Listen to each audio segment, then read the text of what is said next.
ഒരു നാട്ടിൽ മരണം സംഭവിച്ചാൽ മയ്യിത്തിന്റെ കൂടെ പോകാൻ മടിയാണ്.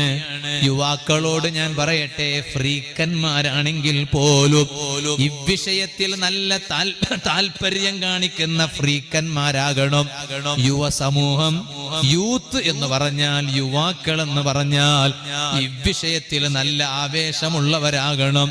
മരണം നാട്ടിൽ സംഭവിച്ചാൽ മയ്യിത്തിന്റെ കൂടെ പോകുന്നവരിൽ യുവാക്കളെ മുന്നിൽ കാണണം. പള്ളിയിൽ വെച്ച് ജനാസ നിസ്കാരം നടക്കുമ്പോൾ യുവാക്കൾ സജീവമായി ഉണ്ടാകണം.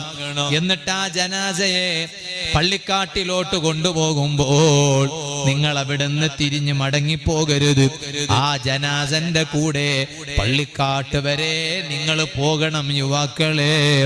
എന്നിട്ടോ അത് ദഫൻ ചെയ്ത് കഴിയുന്നത് വരെ നിങ്ങൾ അവിടെ തന്നെ സജീവമായി നിൽക്കണം.